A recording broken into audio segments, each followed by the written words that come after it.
Good morning बच्चों, आप लोगों का ऑनलाइन क्लास में मैं स्वागत करती हूँ। बच्चों, आज मैं कक्षा 8 हिंदी में कक्षा 8 पहला पाठ जिसका शीर्षक है हिंदुस्तान हमारा है, यह कविता है जिसके कवि हैं बालकृष्ण शर्मा नवीन। तो हम लोग इसका व्याख्या पढ़ेंगे। शीर्षक का नाम है हिंदुस्तान हमारा है। आइए हम लोग इसका व्याख्या लेंगे। कक्षा 8। कोटि कोटि कंठों से निकली आज यही स्वर धारा है, भारतवर्ष हमारा है, यह हिंदुस्तान हमारा है। कह रहे हैं इसमें बालकृष्ण शर्मा नवीन जी कि कोटि कोटि मतलब करोड़ों, कोटि मतलब करोड़ों, करोड़ों करोड़ों कंठों से एक साथ मतलब करोड़ों करोड़ों लोगों के द्वारा, लोगों के मुंह से, लोगों के स्वर से एक साथ बस एक ही आज आवाज आती है। स्वर धारा मतलब एक ही धारा स्वर गूंजता है, एक ही आवाज आती है। क्या आवाज आती है कि हिंदुस्तान हमारा है, भारतवर्ष हमारा है। मतलब ये हिंदुस्तान हमारा है, भारतवर्ष हमारा है। आगे देखते हैं। जिस दिन सबसे पहले जागे नव सृजन के स्वप्न धरे, जिस दिन देश काल के दो विस्तृत विमल वितान करे, जिस दिन भूमि, जिस दिन नभ में तारे छिपके, जिस दिन सूरज चांद बने, तब से है यह देश हमारा, यह अभिमान हमारा है। क्या कह रहे हैं आगे लाइन में? हम भारतवासी यह बताने की कोशिश कर रहे हैं कि हमारा भारतवर्ष कब था, कब से है।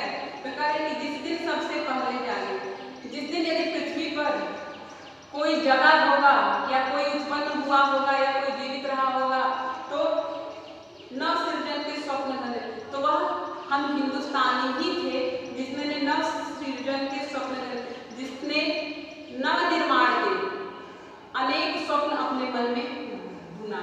अर्थात जब प्रलय हो गया था पृथ्वी पर, उसके बाद जब सबसे पहले कोई इस पृथ्वी पर रहा होगा तो वह सृष्टि का निर्माण करने के लिए सबसे पहले अपने मन में स्वप्न सजाया होगा, अपने मन में सपना देखा होगा कि हम किस तरह से सृष्टि का निर्माण करेंगे। और वह कोई और नहीं था बल्कि वह हिंदुस्तान के ही लोग थे।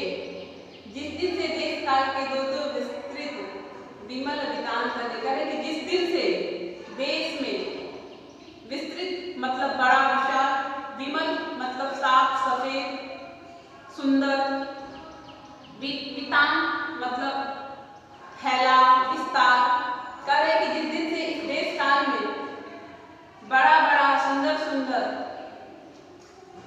विस्तृत, अर्थात जिस दिन देश में बहुत कुछ बड़ा करने की चाहत हो, बहुत कुछ सुंदर करने की इच्छा हो, बहुत बड़ा इस सृष्टि का विस्तार करना चाहे हो, जिस दिन नभ में तारे छिपके, जिस दिन सूरज चांद बने, करे कि जिस दिन आकाश में तारा चमका होगा, जिस दिन यह सूरज चांद बना होगा, तब से यह देश हमारा है, यह अभिमान हमारा है। क्या कह रहे हैं इसमें कि तब से हमारा यह देश है और इसीलिए हमें हमारे देश पर अभिमान है, गर्व है। फिर से देख लेते बच्चों क्या कह रहे हैं इसमें। बालकृष्ण शर्मा नवीन जी कह रहे हैं कि जिस दिन सबसे पहले इस पृथ्वी पर कोई मनुष्य रहा होगा या जगा होगा या उत्पन्न हुआ होगा, जिसके मन में इस सृष्टि का विस्तार करने का स्वप्न आया होगा कि हम इस सृष्टि का विस्तार करें, जिस दिन इस देश को कोई बड़ा विशाल रूप देने वाला होगा, जो इस पृथ्वी को सुंदर बनाना चाहा होगा, जो इस सृष्टि का विस्तार करना चाहा होगा, जिस दिन नभ में तारे चमके होंगे, जिस दिन सूरज और चंद्रमा बना होगा, तब से यह हमारा हिंदुस्तान ही है।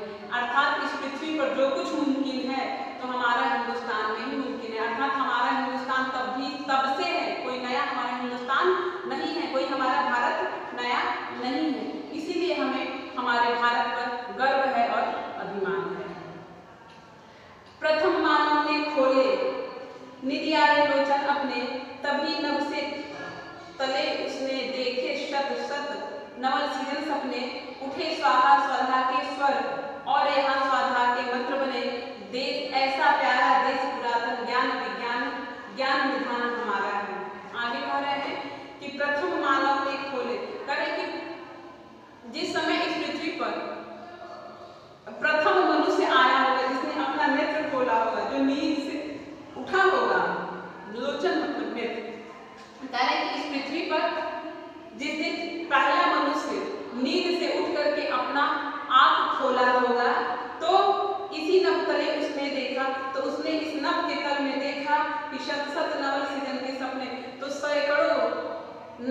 निर्माण के सपने जो है उसके मन में आया होगा। क्या करें कि जब प्रथम मनुष्य ने यहाँ पृथ्वी पर नींद से उठ करके अपने आँख खोले होंगे तो उसने देखा होगा कि इस पृथ्वी पर सैकड़ों सैकड़ों नवल मतलब नया निर्माण करने के बारे में सपना देखा होगा। वहां उठे स्वाहा के स्वर, वहां स्वधा के मंत्र बने। फिर आगे कवि कह रहे हैं कि वहां पे स्वाहा नामक शब्द जो है वो गुजा होगा और वहीं पे स्वधा भी अर्थात पितरों को अर्पण करने वाला मंत्र का भी निर्माण होगा। कह रहे हैं कि तभी यहाँ पे स्वाहा नामक स्वर भी उठा होगा और पितरों को अर्पित करने वाला मंत्र भी बना हुआ होगा। ऐसा प्यारा देश पुरातन ज्ञान निधान हमारा है। कह रहे हैं कि यह हमारा देश ऐसा पुरातन मतलब पुराना, हमारा यह देश इतना पुराना है, ज्ञान निधान, जहाँ पे ज्ञान का अनेक भंडार है, ज्ञान का अनेक भंडार भरा हुआ है, जो ज्ञान का खजाना है। फिर आगे फिर से देख लेते बच्चों इसको।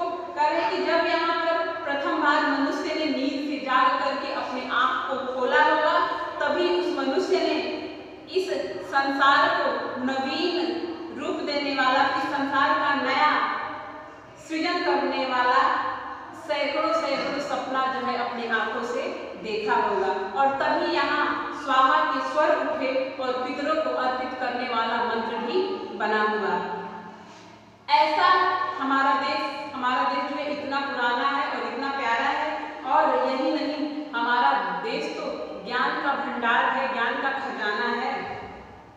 आगे सतलज व्यास चिनाब विस्तवता रावी सिंधु तरंगवती गंगा ब्रह्मा माता, यह गंगा माता, यह यमुना लहर लहर रस रंगवंती, ब्रह्मपुत्र कृष्णा कावेरी वत्सला वत्सलमती, इनसे प्लावित देश हमारा रसखान, इससे प्लावित देश हमारा रसखान निधान, हम रसखान हमारा है।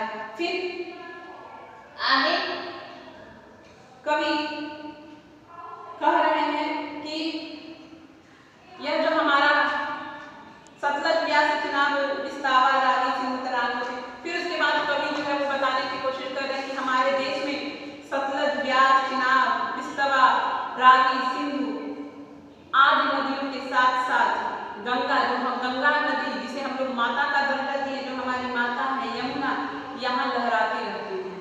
फिर आगे कह रहे हैं कि ब्रह्मपुत्र कृष्णा कावेरी वत्सला उत्संग आदि उत्संग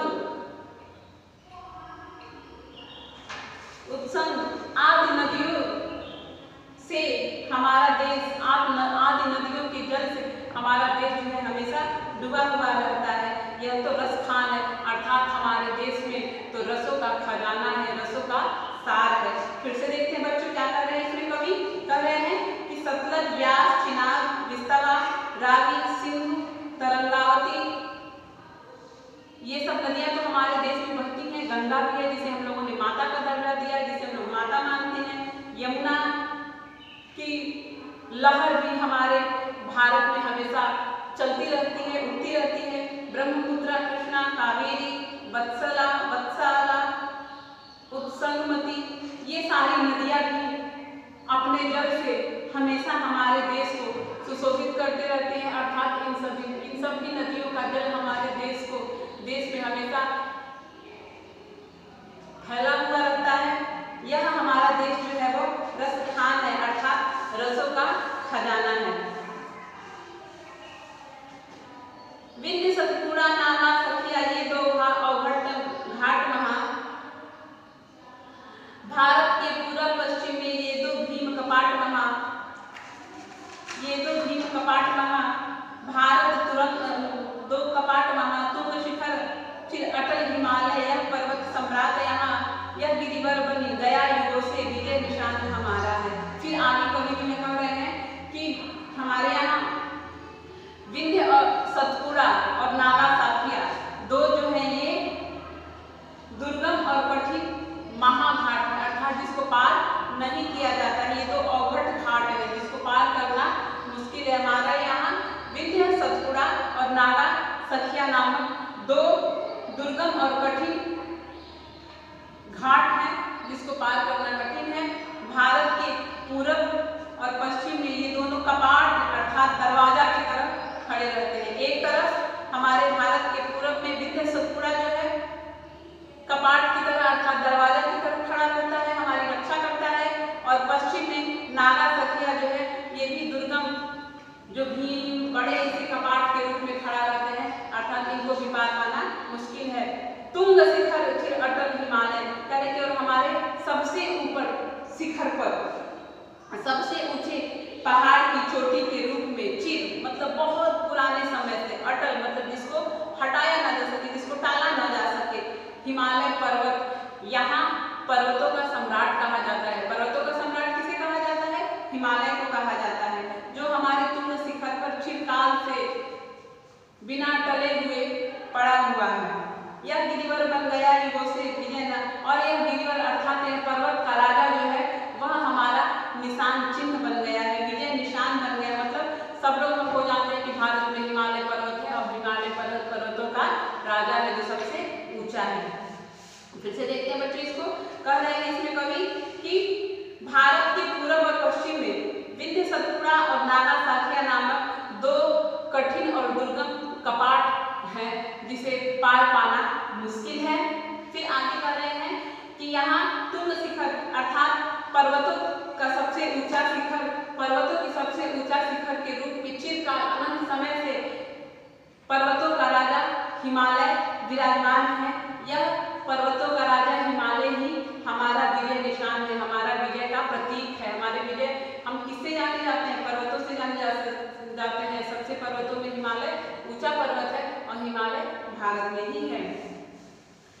क्या करना है कितनी लंबी हम सबकी इतिहास लड़ी, हमें गर्व है कि बहुत ही गहरे पानी नींव गहरी अपनी नींव पड़ी, हमें बहुत बार सिर दी है कई क्रांतियां बड़ी बड़ी, इतिहासों ने किया सदा ही अतिशय मान हमारा है। कह रहे हैं आगे कि क्या गणना नहीं किया जा सकता कि हम लोगों ने इतिहास में कितनी लंबी लंबी लड़ाइयां लड़ी हैं।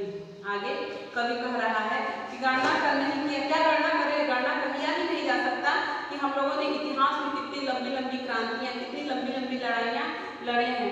हमें गर्व है कि हमारा जो न्यू है, जो हमारा न्यू है वो बहुत ही मजबूत है अर्थात जो हमें आदिकाल से हमें मिलता आ रहा है धरोहर के रूप में कि हमारा भारत ऐसा है, हम भारत के रहने वाला है, वह बहुत ही मजबूत है।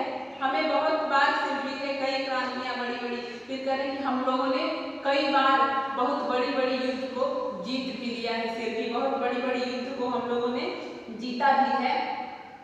फिर इतिहासों ने किया सदा ही अतिशय और इतिहास ने हमेशा से हमारा मान बढ़ाया है, हमारा मान और सम्मान किया है।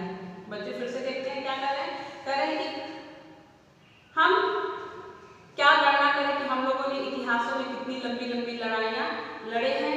हमें गर्व है कि हम बहुत हमारी जो न्यू है, हमारी जो प्रारंभिक स्थिति है वह बहुत मजबूत है। हमने बहुत बड़ी बड़ी क्रांतियां बहुत बड़ी बड़ी युद्ध जो है वो जीते हैं, हमने बहुत बड़ी बड़ी युद्ध को जीते हैं और इतिहास ने सदा से ही हमेशा से ही हमारा मान और सम्मान बढ़ाया है। थैंक यू बच्चों। तो इतना आप लोगों को समझ में आया। आज हम आप लोगों को होमवर्क के रूप में देती हूँ, आप लोग घर में कॉपी बनाइएगा और उस कॉपी में सबसे पहले पाठ एक हिंदुस्तान पाठ का नाम डालिएगा, हिंदुस्तान हमारा है, फिर कवि का नाम और उसके बाद इस कविता का 2 पैरा आप लोग अपने कॉपी में लिखिएगा। कविता का ऊपर से लेकर के 2 पैरा, ऐसा प्यारा देश पुरातन ज्ञान विज्ञान हमारा है, यहाँ तक आप लोग अपने कॉपी में लिख लीजिएगा।